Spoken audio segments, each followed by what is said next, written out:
¿Qué tal? Buenas tardes, buenas noches.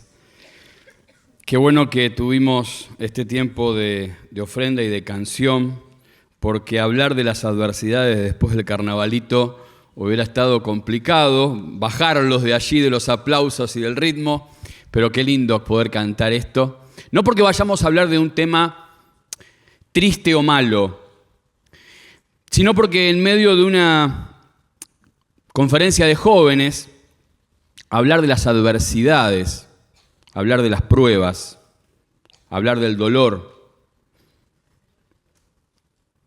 A veces los mayores o los menos jóvenes piensan que los adolescentes y que los jóvenes no tienen ningún problema. Son jóvenes, tienen salud, son bellos, no les duelen los huesos, ven bien, oyen bien. Y no hay edades para que el cristiano experimente las pruebas, para que el cristiano sufra. Y hay muchos adolescentes y muchos jóvenes que han venido hoy cargados con diversas pruebas, como dice Santiago, pasaje que vamos a tomar como base. Muchos jóvenes que vienen con cargas de sus hogares, de sus iglesias, de sus familias, de sus propias vidas, y que por el mero hecho de la juventud a veces lo esquivamos, lo tapamos a veces con diversión. Eso que hablamos que pasa en el mundo a veces nos pasa también a los creyentes, les pasa a los jóvenes creyentes. Con actividad, con algún ministerio, con alguna alabanza, con alguna actividad social, tratar de apagar un poquito esa tristeza, la tristeza de la prueba, el dolor de la adversidad. Tenemos como título Transformados en la adversidad, pero tenemos como texto base para poder compartir Santiago capítulo 1, versículo 12. Está claro que como lo inspirado es el texto bíblico, el título estará, pero vamos a meternos más en el texto, en Santiago 1, 12. Dice la palabra de Dios, Santiago capítulo 1, versículo 12, bienaventurado el varón o la mujer, es genérico, que soporta la tentación, porque cuando haya resistido la prueba, recibirá la corona de vida que Dios ha prometido a los que le aman. No sé ustedes, pero yo alguna vez me pregunté, ¿habla de prueba o habla de tentación? Porque primero habla de la prueba, después habla de la tentación. ¿Es prueba o es tentación? ¿De cuál de las dos está hablando? Y bueno, nos encontramos aquí con un primer aparente problema. Vamos a ir al original a ver si dice prueba o tentación. Y cuando vamos al original encontramos la palabrita periasmos y es la misma, utiliza la misma. Nada más que el contexto le da la aplicación. Como cuando decimos, ¿qué significa la palabra calle? Bueno, calle puede decir, decirle a él que se calle, o aquella calle se llama Sarmiento. Y el contexto le da la aplicación. En este pasaje pasa lo mismo. La misma palabra se traduce como prueba y se traduce como tentación. Es que está allí en un momento bisagra del capítulo donde Santiago empieza hablando de las pruebas. Y ahora vamos a ver algunas diversas pruebas. Santiago empieza hablando de las pruebas, pero inmediatamente después del capítulo 12 empieza a hablar y empieza a explicar el proceso de la tentación.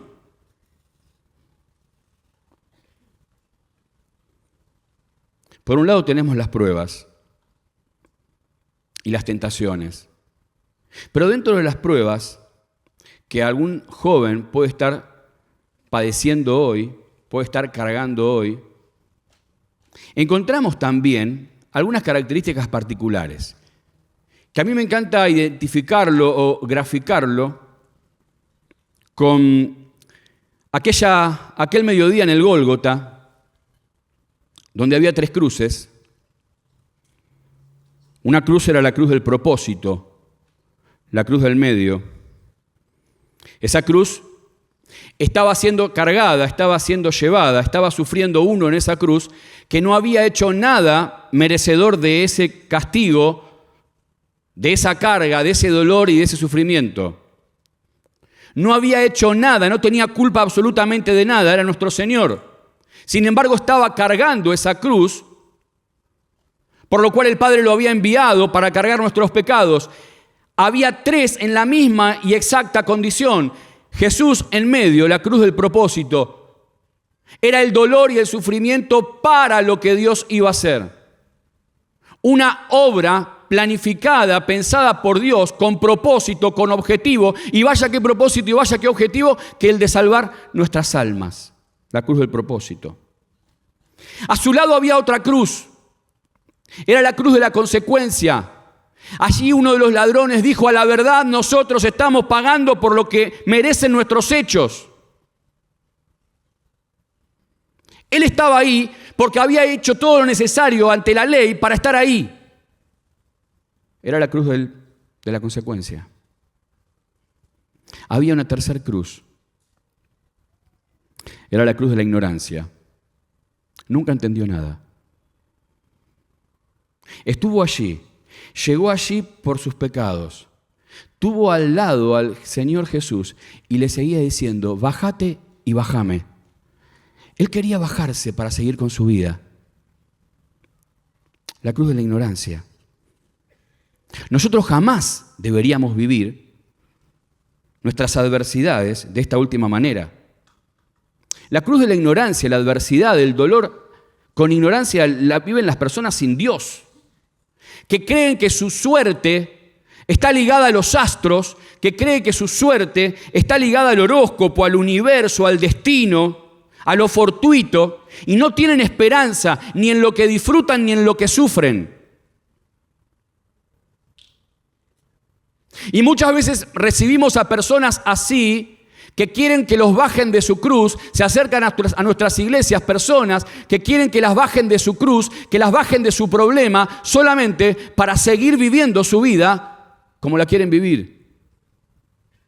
Y no solamente pasa eso con gente que viene de afuera. Puede haber creyentes que lamentan, que se enojan y solo quieren que los bajen de su cruz para poder seguir viviendo su vida a su manera. Te pido que empieces a identificar en esta tarde, en esta noche, si la adversidad y la prueba y el dolor que estás padeciendo es con propósito o es por consecuencia de algún error.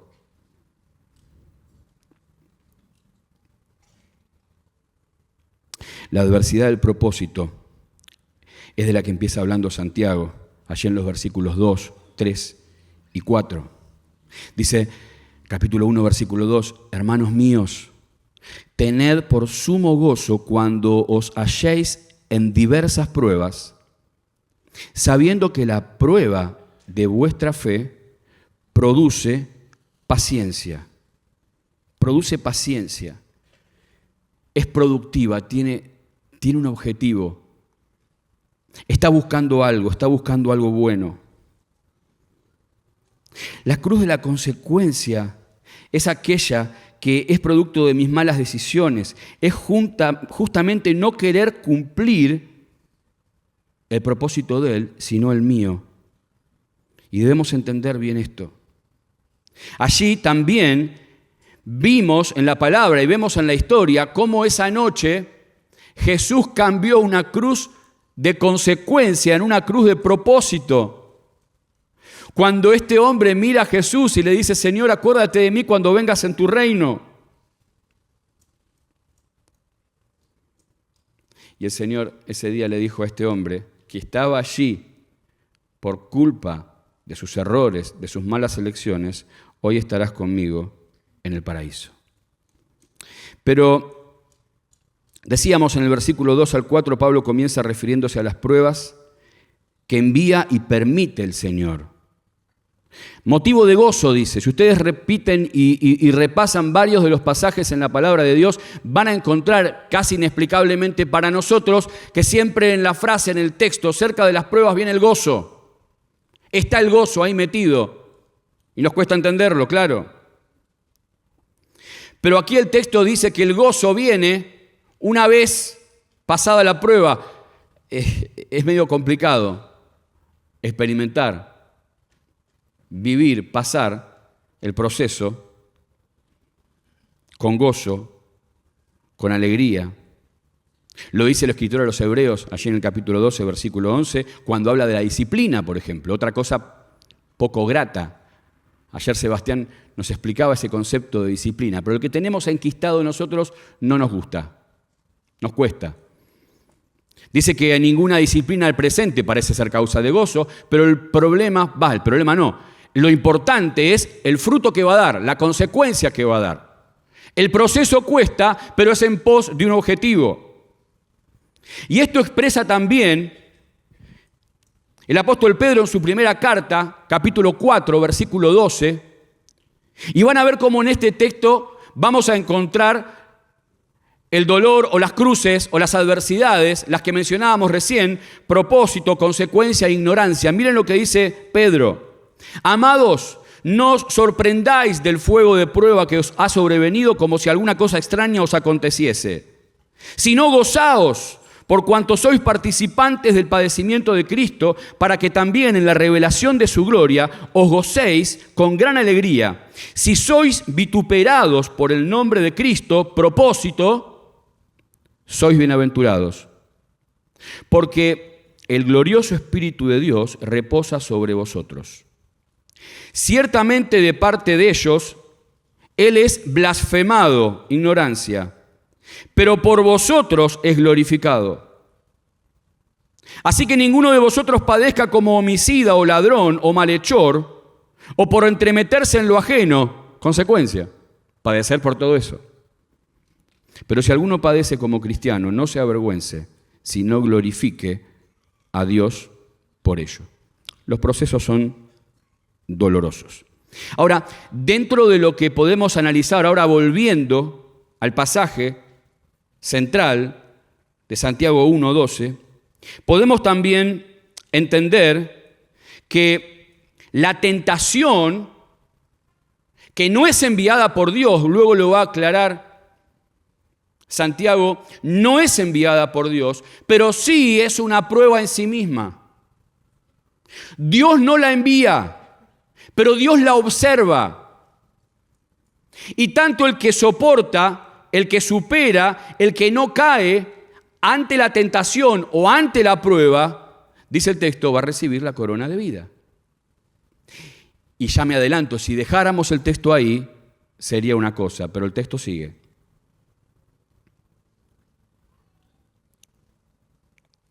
Pero también tenemos que reconocer que es en medio de las pruebas enviadas por Dios, cuando muchas veces tenemos las tentaciones de las alternativas. Las tentaciones de las alternativas. Abraham tenía una prueba, tenía que esperar la promesa. Y recuerdan cuál fue la alternativa, ¿no? En el capítulo 12 le entregan la promesa, tenía que esperarla. La prueba era creer que a pesar de su edad y la edad de su esposa, esa promesa se iba a cumplir. Sin embargo, en el capítulo 16, la alternativa tomó a su sierva para tener descendencia, cuando la prueba era esperar la promesa. Job fue probado y tentado. La primera que lo tentó fue su esposa, le dijo, maldice a Dios y muérete. La tentación de la alternativa. Luego nos vamos a detener un poquito en eso de la alternativa. Ahora, ¿cómo puedo yo diferenciar? ¿Cómo podés vos diferenciar si estás siendo tentado o si estás siendo probado? Cuando vamos al texto es la misma palabra en el original. ¿Cómo diferencio yo si estoy siendo tentado o si estoy siendo probado? Y tenemos que saber que aunque ambas son dolorosas, son difíciles para el cristiano, la prueba que viene de Dios siempre promueve a superarme y a premiarme. La prueba es productiva. Leíamos el versículo 3, produce, suma, multiplica. En la prueba, y eso lo van a saber todos en la secundaria, en la facultad, En la prueba, si apruebo, soy promovido. En lo espiritual, si apruebo, soy promovido en bendición, en autoridad. Si desapruebo, quedo como estoy. Si desaprobás el final para pasar a cuarto año, no te van a mandar a tercero, te vas a quedar en cuarto año. No vas a crecer, no vas a avanzar.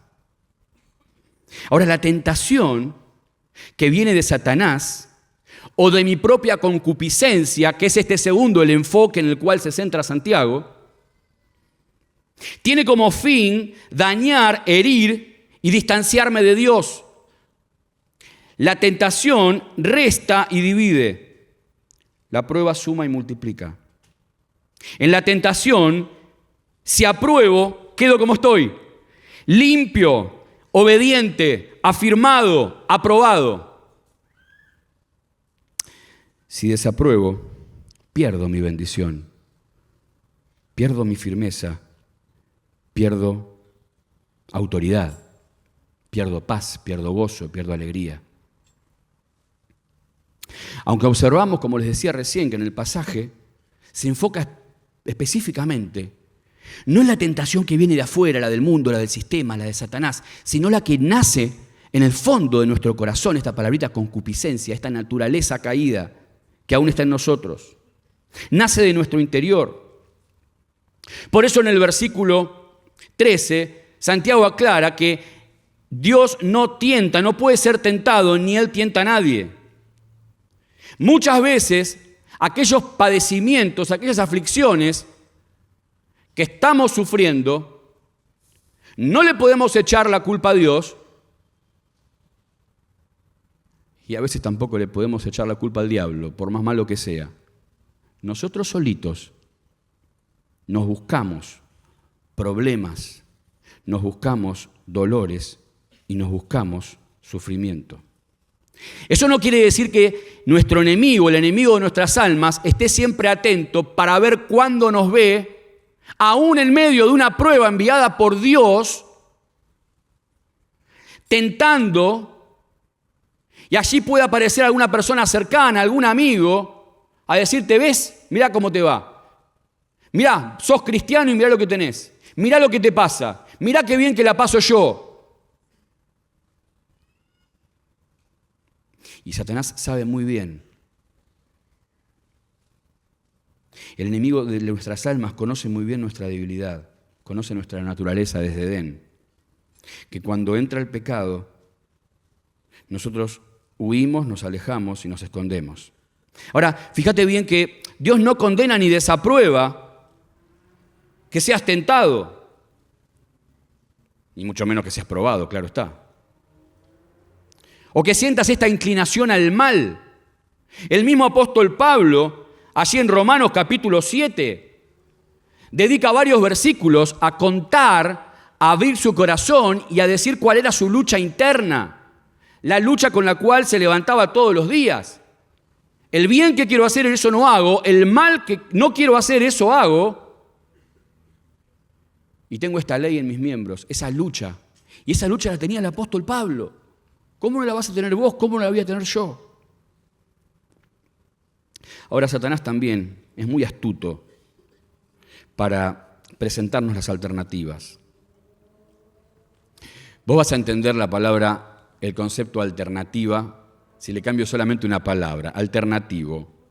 Pensá, cargador alternativo, cable alternativo, repuesto alternativo. Los mayores ya conocemos los remedios alternativos.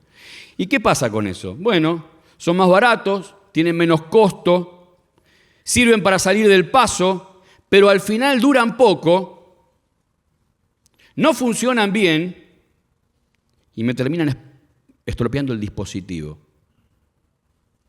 No, dame el original, le decimos. Dame el bueno, dame el original. ¿Cuántas veces nosotros nos vamos por lo alternativo ante las pruebas? ¿Cuánto estás sufriendo porque ante la prueba elegiste lo alternativo? Es que la prueba es un llamado a la obediencia y al acercarse a Dios. La tentación es un llamado a tomar la alternativa más corta, el atajo, lo más barato, lo que cuesta menos. ¿Estás buscando hoy vos en tu vida buscar alternativas, encontrar alguna alternativa? ¿Estás buscando alguna alternativa en tu trabajo, en tu estudio? Ante el mandamiento de obediencia, de honestidad, ante el mandamiento de pureza, ¿estás buscando alguna alternativa en tu noviazgo, en tu matrimonio? Ante el mandamiento de santidad.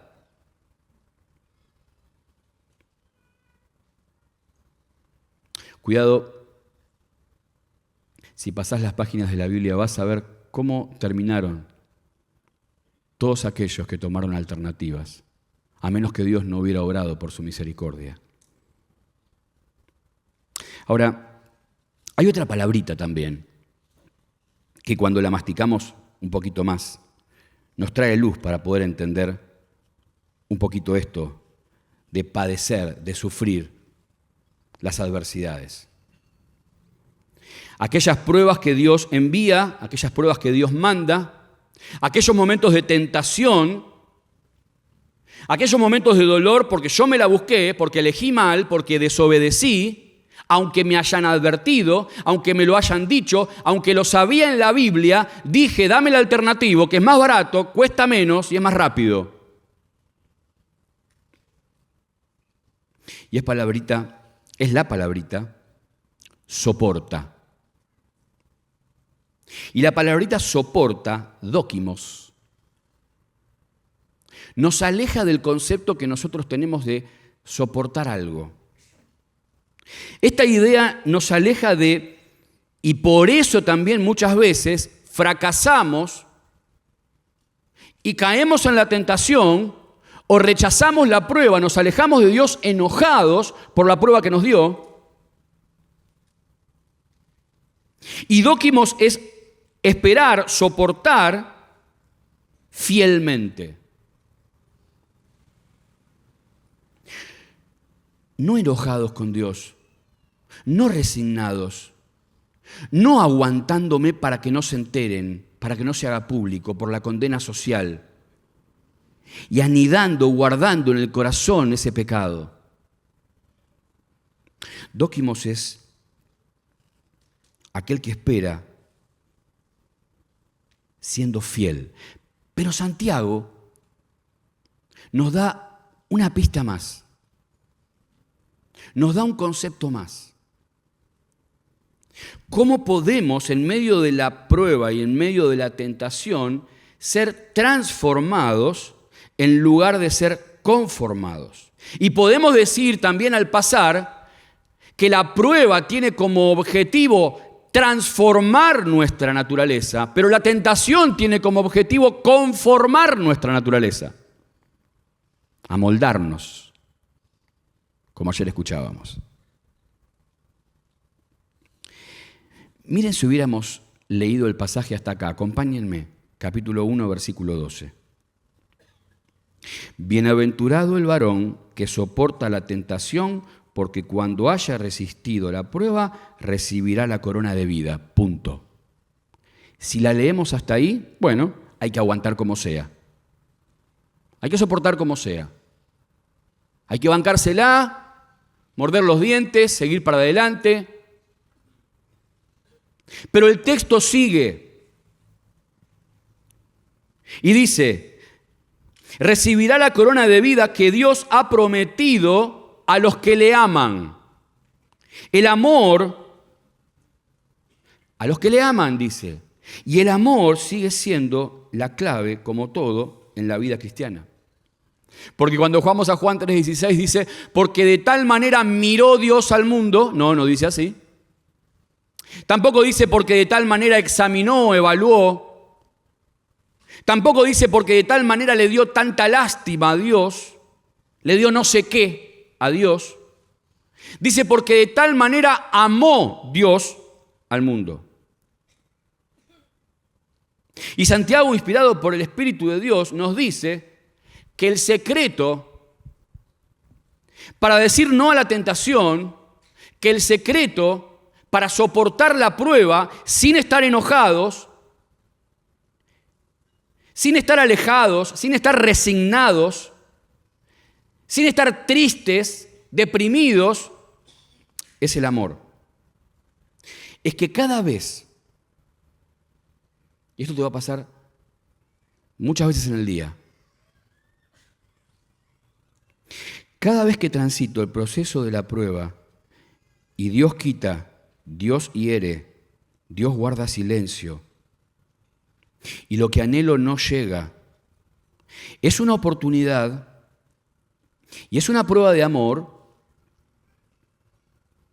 para ver si lo amo más a Él o si me amo más a mí. Eso es lo que dice Santiago. La corona de vida se la da a aquellos que le aman. Y si lo leemos para atrás, aquellos que le aman, que han de recibir la corona de vida como esperanza, han de soportar la prueba de la tentación. Y cada vez que soy tentado y comienza el proceso que Santiago detalla a partir del versículo 13, cada vez que comienza ese proceso, tengo la oportunidad de demostrarme a mí mismo, primeramente, si me amo más a mí o si lo amo más a Él. Y digo primeramente a mí porque es un proceso interno, personal, que yo lo reconozco muy bien. Y yo sé en qué va a terminar. Vos sabés muy bien qué va a pasar si te llevas el celular al baño o a la pieza a la noche solo.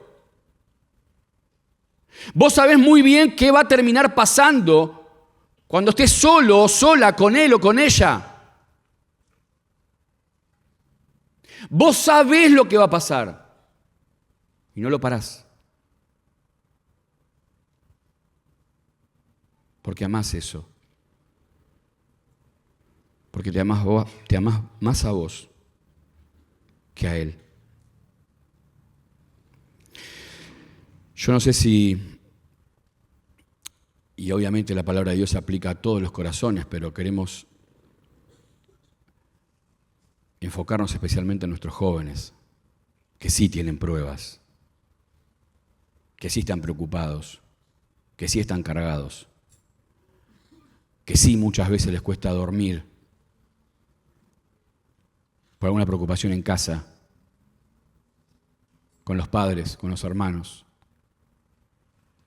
Yo no sé si tenés más tentaciones o pruebas.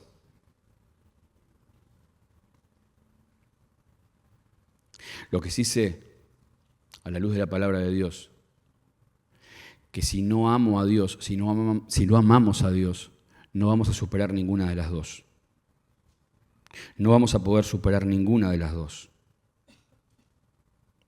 Si no tenés a Cristo en tu corazón, como el versículo 13 en adelante, dice que el pecado se gesta en nosotros,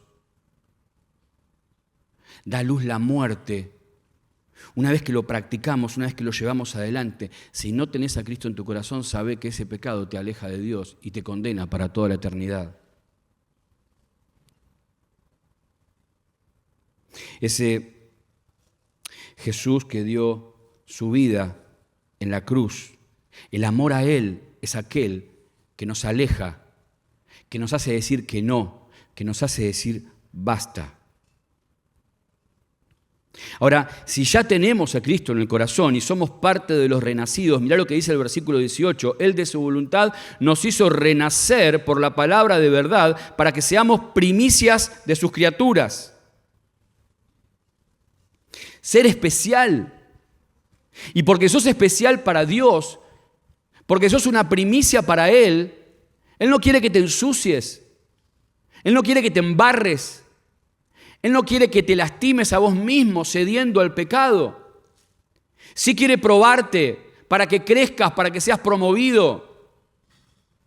Pero el desafío en medio de la prueba y en medio de la tentación y lo difícil es que en vez de enojarnos, en vez de resignarnos, en medio de la tentación, cuando estás por agarrar el celular, cuando estás por ir a ese lugar, cuando estás por estar con esa persona, te animás a decir, Señor, te amo. Señor, te amo. Cuando estás en medio de esa prueba que no puedes entender, decirle, Señor, te amo. Señor, te amo. ¿Se acuerdan la restauración de Pedro? Juan 21. Pedro había prometido cosas que no estaba cumpliendo. Él prometió dar su vida por el Señor. ¿Se acuerdan? ¿Se acuerdan? ¿Lo cumplió? ¿Cómo que no lo cumplió? Sí que lo cumplió. Después lo entendió, después de este momento. Él cuando dijo, Señor, yo estoy dispuesto a dar mi vida por vos, es como cuando nosotros cantamos y estamos y prometemos y estamos basados en nuestra fuerza. Estaba al lado del Señor allí en el huerto esa noche, al lado de ese mismo Señor que con su palabra había tumbado a todos, sacando una espada para querer luchar por el Señor en sus fuerzas. Y esa noche corrió, y esa noche mintió, y esa noche le negó. Y a la mañana siguiente quiso volver atrás y dijo, yo no voy más a la iglesia. Yo no me junto más con los jóvenes. Yo no leo más la Biblia, como muchos pueden decir hoy, enojados. Pedro dijo, me voy a pescar. Ya está. Esto no tuvo sentido. Sin embargo, ahí se le aparece el Señor a orillas, preparándole para desayunar. Otra vez, una pesca infructuosa. Otra vez, la mano multiplicadora y bendición de Dios. Y Pedro fue el primero que se tiró. Yo no creo que hubiese querido volver a caminar sobre las aguas. Y luego en la charla entre Pedro y el Señor, luego que él le había negado, había mentido, había huido, Jesús quería escuchar solamente una palabra de la boca de Pedro. Pedro, ¿me vas a servir? No le preguntó eso. Pedro, ¿vas a desarrollar tus dones? No le preguntó eso. Pedro, ¿vas a dar tu vida por mí? No le preguntó eso tampoco. Lo que Jesús quería escuchar de los labios de Pedro es que lo amaba. Pedro, ¿me amas? Pedro, ¿me amas? Y cuando Pedro le dijo, sí, Señor, te amo. Tú sabes que te amo. Tú sabes todas las cosas. Y la expresión de Pedro ese día fue, Señor, tú sabes que yo te amo como puedo, pero se lo dijo. Señor, te amo. Señor, te amo. Y Pablo allí en 1 Corintios 13 dice, ¿qué hacemos sin el amor? ¿Qué podemos hacer? Por más dones que tengas, por más... Y es nuestra mayor falencia. Somos los mejores organizadores, somos los mejores músicos, los mejores cantantes, los mejores oradores, los mejores organizadores de cosas, de eventos, los mejores para juzgar lo que los demás tienen que hacer, los mejores para interpretar el original del texto bíblico interlineal. Pero hacemos agua. Y el Señor lo que quiere seguir escuchando de nuestros labios es, Señor, te amo. Todo lo demás vino después. Por eso después Pedro estuvo dispuesto y decidido a entregar su vida. Y de hecho que la dio.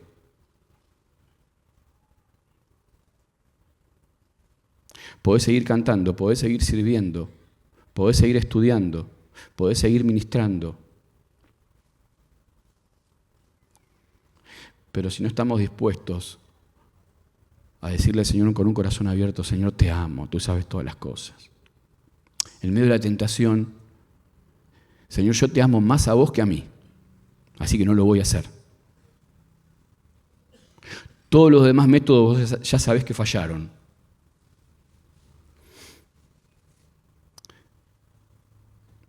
Cuando estoy en el dolor de la enfermedad, de ese diagnóstico, de esa pérdida de trabajo, o de ese trabajo que no llega, o de ese compañero, de esa compañera que no llega. A veces ahí es donde más alternativas buscas, ¿no? ¿Son tan buenos los del colegio? No sabes lo sano que son. Cuando llegan los problemas económicos, y ahí le buscamos la vuelta a ver qué se puede hacer. Pero en medio del dolor, de la prueba, dejar las alternativas y decirle, Señor, yo te amo. Porque dice el versículo 17 que toda buena dádiva y todo don perfecto desciende de lo alto del Padre de las luces, en el cual no hay mudanza ni sombra de variación. Que yo le pueda decir al Señor, Señor, te amo porque yo sé que todo lo que viene de vos, incluso las pruebas, es lo mejor. Es una dádiva, es un don perfecto.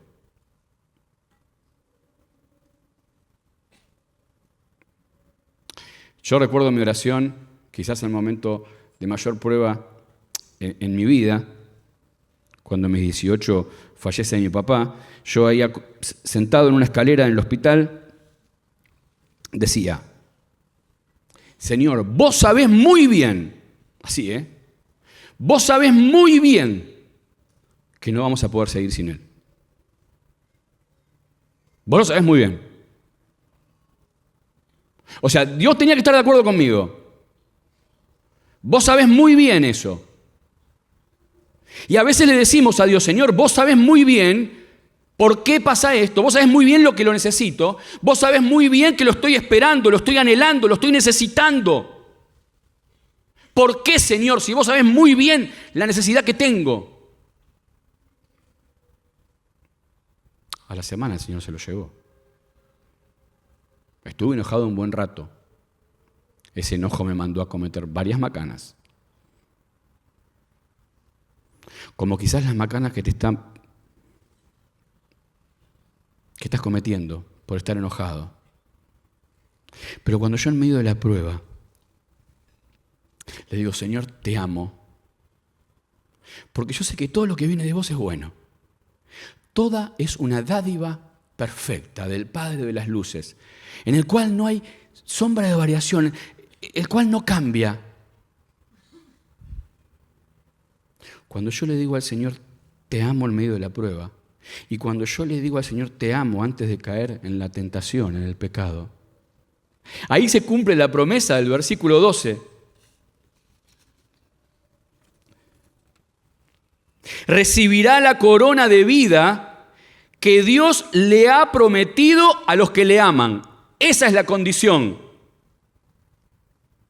La consecuencia es haber resistido esa tentación o esa prueba. Pero la condición está puesta al final del versículo, a los que le aman. Si le pudiéramos decir al Señor, vamos a terminar y vamos a orar. Vamos a inclinar nuestros rostros, nuestras cabezas. Y seguramente haya muchos jóvenes orando al Señor. Yo te pido que lo hagas. Y en esta tarde decirle, Señor, conoces mi pecado. Vos ya sabés por dónde la concupiscencia te gana, por dónde Satanás te ataca. Ya sabes los frentes y las murallas caídas que tenés en tu vida. Empezá a practicar antes, cuando la ves venir, y decirle, Señor, te amo. Señor, te amo. Confesale tu pecado al Señor, pero decirle, Señor, te amo. Tú sabes que te amo como puedo. Te amo. Y si estás pasando una prueba, difícil de entender, difícil de explicar, con papá, con mamá, con un hijo, con un hermano, necesidades, divisiones, problemas en la congregación, en la iglesia, con un hermano. Si es una prueba de propósito, decirle, Señor, te amo. Toda buena dádiva y todo don perfecto viene de ti. Si estás pasando la prueba, la adversidad de la consecuencia, decirle: Señor, me arrepiento, te entrego esta cruz de consecuencia, cambiala en una cruz de propósito, ayúdame, Señor. Pero no lo vivas con ignorancia, no lo vivas con apatía. Decirle en esta tarde, como quizás hace mucho que no le decís, y con la necesidad de acostumbrarnos cada día a decírselo: Señor, te amo. Él bendiga su palabra.